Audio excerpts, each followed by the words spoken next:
Squad up, haters down.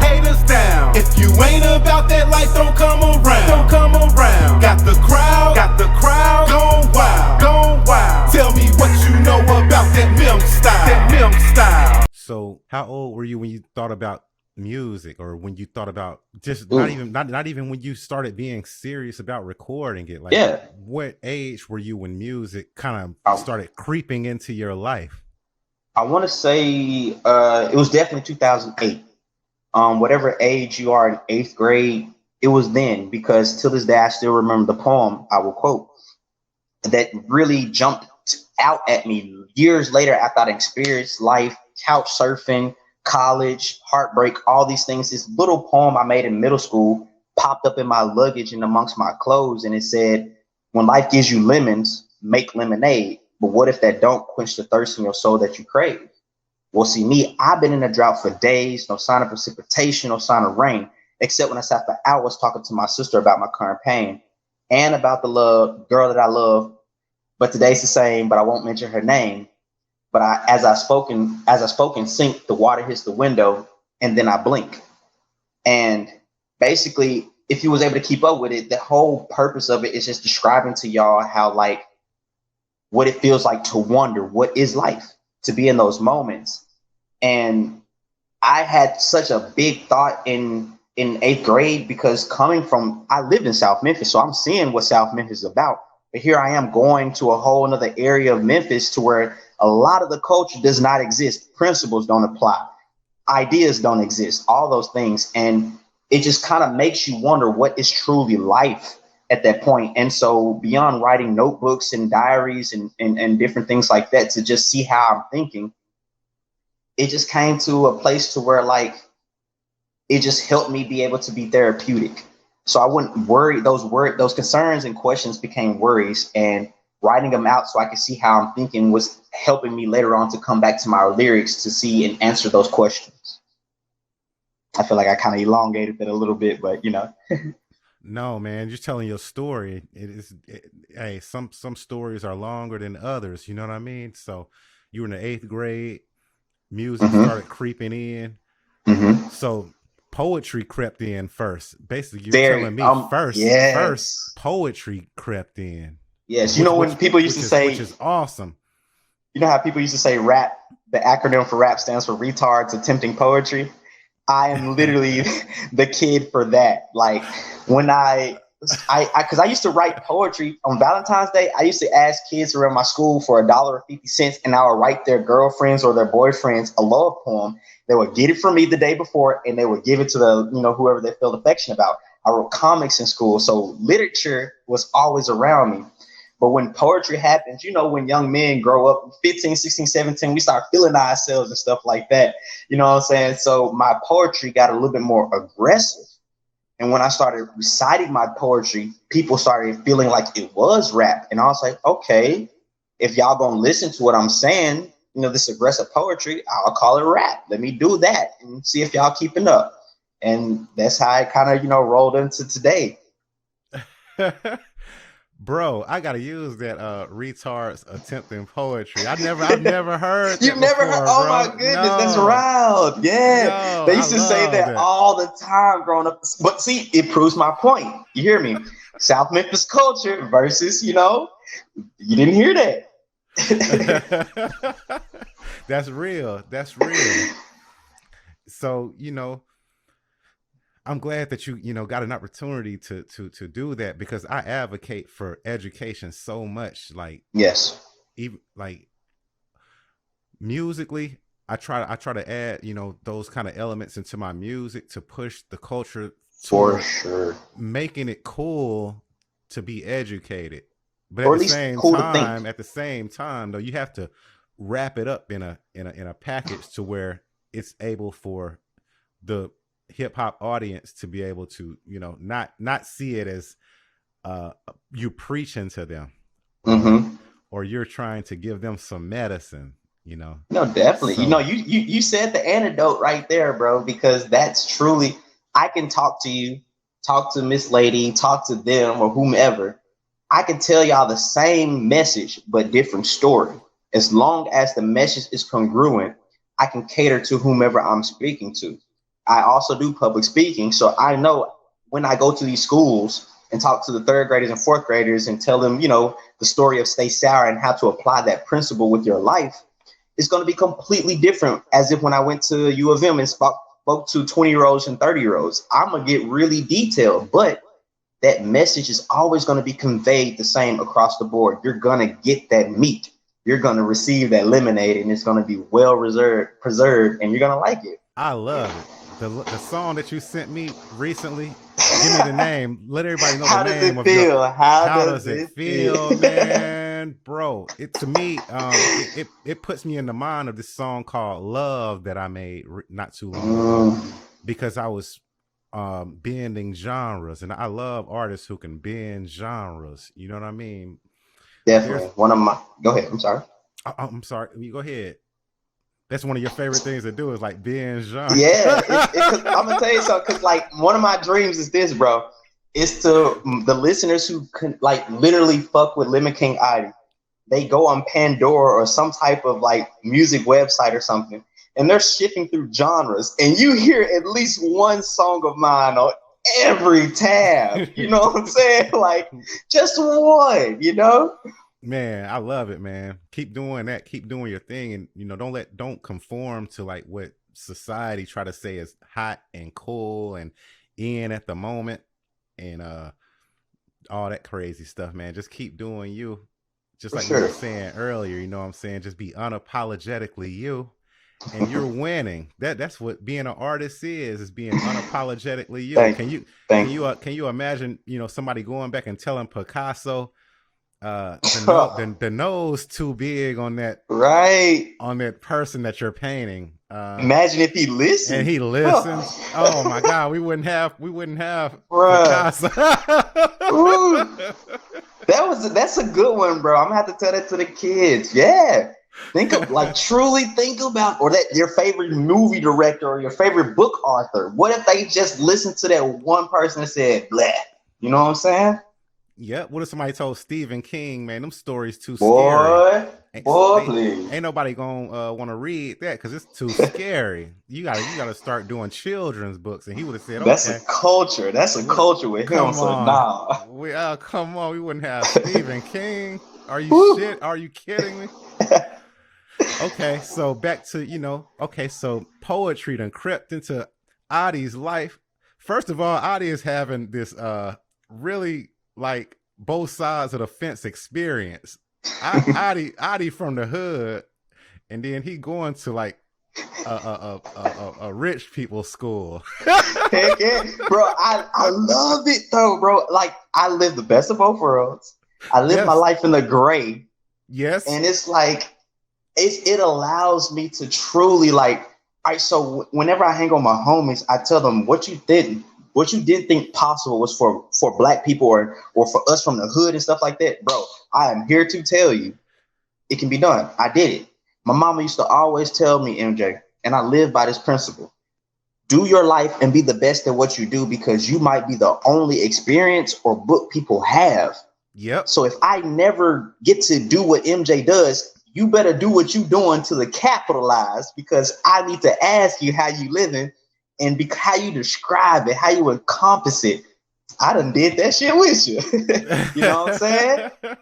And that's how I love, and that's why I try my best to do the same thing, educate and share my experiences through my music. I had a gentleman tell me one time he wished he could wear a suit. Ain't nobody told you couldn't. He just felt like he didn't go places, or he didn't feel like there was a reason for him. Man, the fact that you are a human, that's all the reasons you need to be great. That's it. Exactly. So, was mom and dad listening to music in the house when you was growing up? No. Because I got to go from the poetry to the music. I need to know when did those melodies and instruments and stuff start? Man, you are asking all the right questions. Aligning themselves with this poetry. Knowing that other music existed happened because of my father. He was a band head. Before he met my mother, he was living his own type of life, and so he experienced a lot of things that he enjoyed, and negative and positive. But discernment allows you to decide what you keep up with in life. And so poetry, I found out looking for one of his ties, he actually wrote poetry too. And we started talking about it. He told me about experiences, poems he had that was published. And it was just amazing that here was a person I call father had already lived life as a man, you know? And Yep. growing up in a church choir, obviously, school choir, quartet, I've always been surrounded by music. But what made that transition, man, it was just 2008. It was something clicked in me that said, hey, everything that you're feeling is okay, and you're not the only one. That feeling needs to be conveyed, and you need to try to find others who feel that way so y'all can figure it out, whatever it is.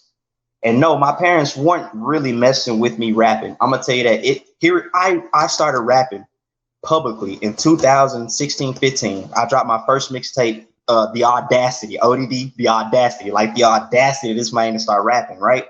And that's why I named it. Here it is, 2022, and I can tell you they're just now looking at my Facebook page when I drop a link. And I love it. I love it. That lets me know it's real.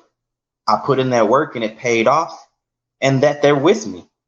And so I would say in 2008, when I had got one of my poems confiscated after I got in some trouble with school, my parents kind of tossed my room.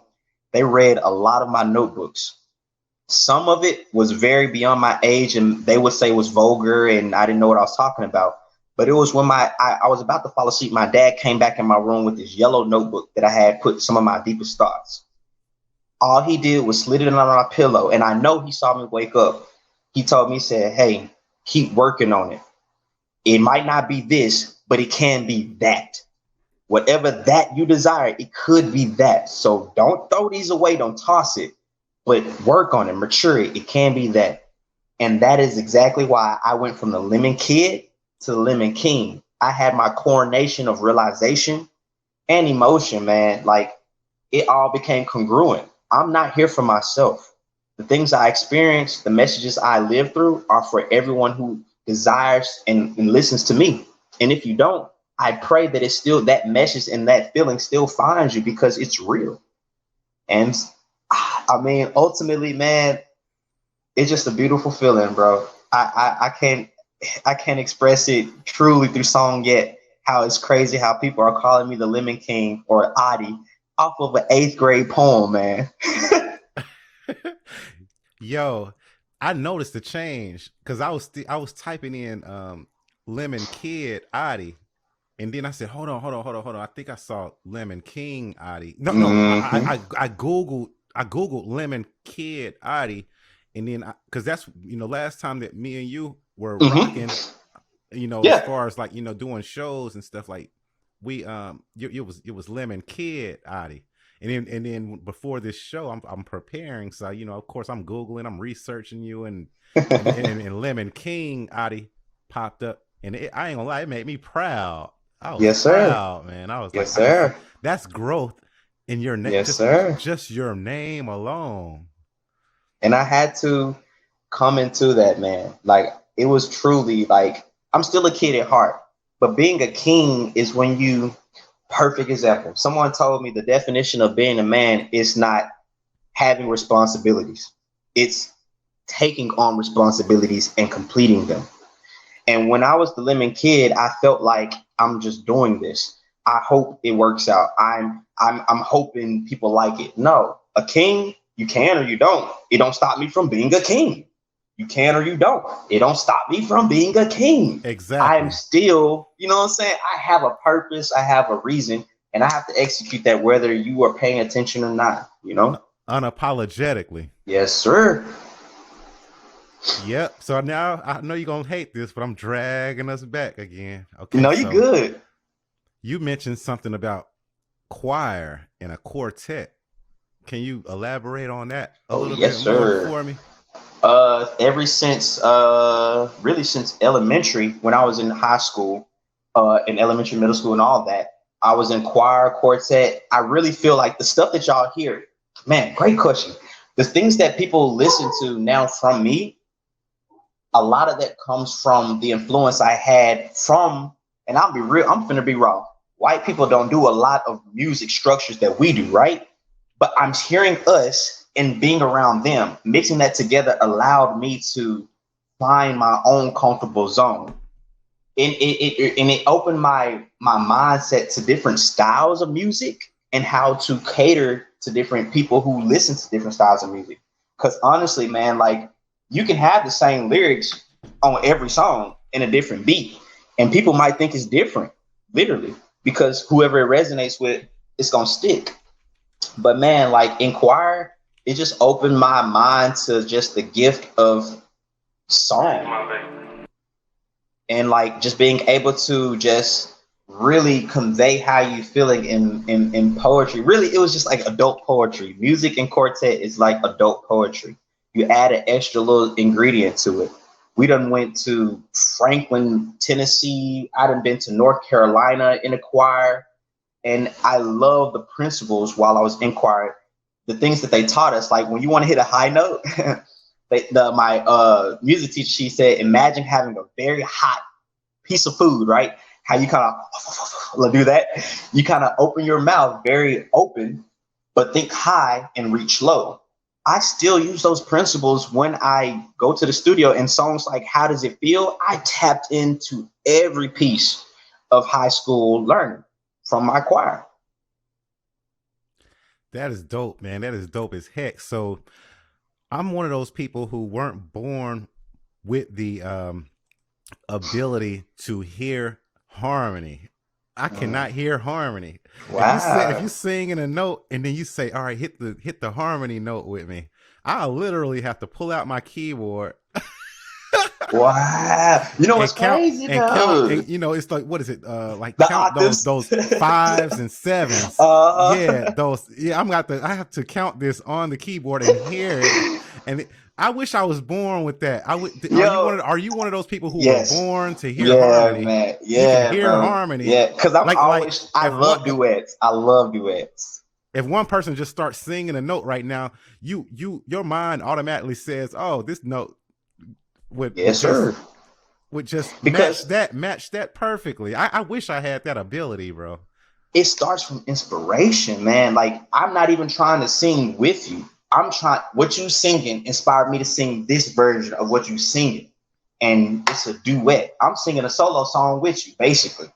And I don't know, man, like, and when quartets, you're going to hear a lot of that. Like, it's a song called Poor Man Lazarus. Yeah, it goes, poor man Lazarus, sick and disabled, stick your finger in the water, come and cool my tongue, or I'll torment in the flames. Like literally that whole, it's literally 4 dudes singing different octaves, but you're singing your own song.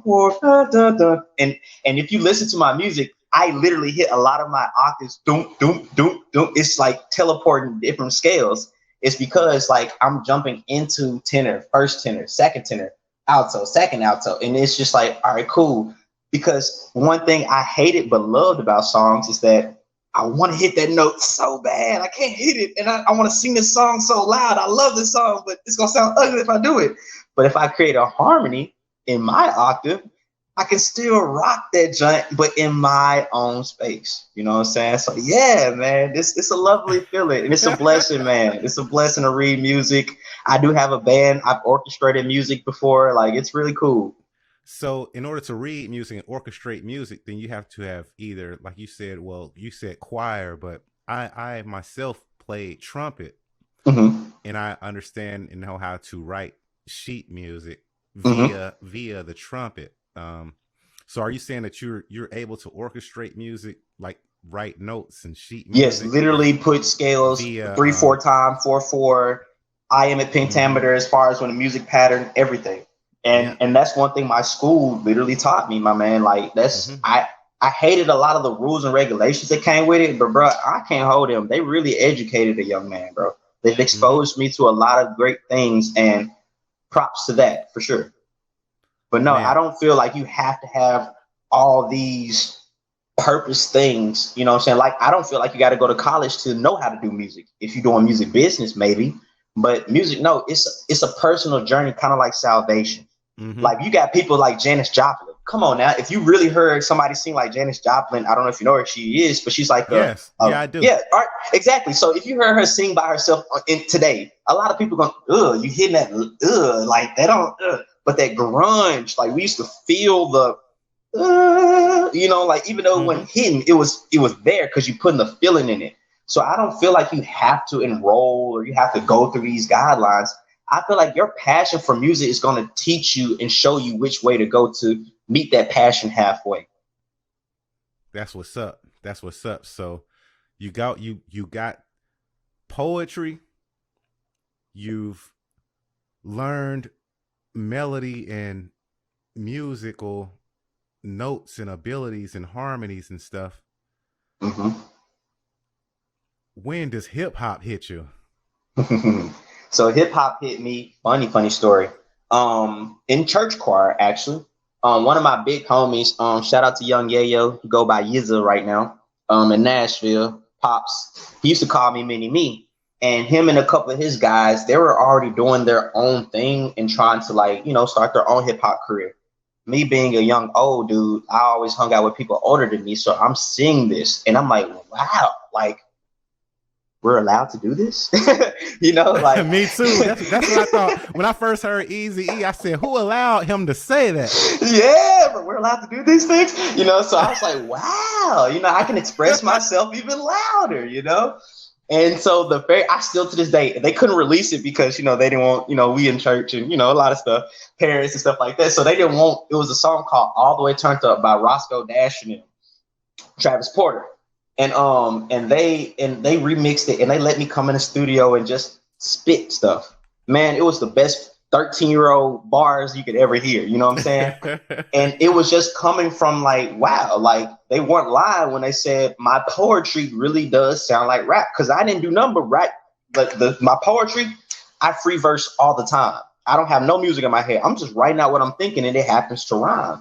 And so I'll find a music or I'll hear some tunes or something. And a lot of my music now today happens like this. I'll hear something, a sound, and I'll mix it with some old lyrics and kind of modify it a little bit. And there y'all have the song from Lemon King, Oddy. And that's exactly what I did. And when I did that, people were kind of impressed. Like, bro, it's easy for you to come up with stuff to say. Like, I didn't know it was hard, And from there, I was just like, cool, bet. Oh, wow. I don't know how you're going to edit this, but I do need to say this. Also, one of the main reasons why I got into music was that I felt like when I spoke, people heard me, but they didn't listen. But people love listening to music, no matter how dumb it sound, how weird it was. People gonna quote all those lyrics. So if I felt a way or I wanted people to know how the Lemon King was feeling, I'm gonna put it in song. Why? Because I feel like it's easier on your ears than me telling you how I'm feeling, than you pressing play and our conversation only lasts 1 minute to 3 minutes long. You know what I'm saying? Yep. I know exactly what you're saying. That's one of the main reasons that I became an artist, man. Like, things that happened when I was younger. I got shot in my eye and everything. And I was kind of I didn't even know that, NJ. I was kind of looked at as like, a little different, being a different kid, because I've always been like super smart and I was making straight A's in school. I was always in the top classes and stuff. And I was then try to go to the hood and like they care. Right. And they would ask questions, what happened to your eye? What happened to your eye? I would be tired of hearing it and answering that same question all the time. So when I started doing music, they no longer cared what happened to my eye. They cared how this music sound to them and these lyrics and these beats that I made. You know what I mean? It was like, it's a freedom that comes with being an artist. Yeah, man, it made for sure. up for all my shortcomings. Like, yes, sir. All of a sudden, I don't have any shortcomings. All of a sudden, I'm the man. Right? What I mean? Like, yeah. Okay, so okay. Ain't nobody care about these gap teeth and big forehead. Right? Yeah. But they loving these beats and lyrics, though, right? So yes, let me keep on doing this because I'm loving the feeling of being accepted. To a certain extent. Yeah. At the same time, I'm loving the feeling of the power that it gave me to control the narrative. Now, absolutely. Now, absolutely. they done put me in a position of power. Now I can control the narrative now. So, and now you're it you were trying to be. Right. Because I can't tell you how many times I wanted to fit in, and I ain't gonna lie, I tried. You know what I'm saying? I've been so close to the fame. I got 3rd-degree burns, but I was never in it. You know what I'm saying? And I always felt that little inch of distance was a mile for some reason. And it's because you're not them, bro. You're supposed to be one of you. You're a one-on-one, bro. You're the only one of your kind. And we got to live that life so other people can try it too. Yep. Squad up, haters down, haters down. If you ain't about that life, don't come around, don't come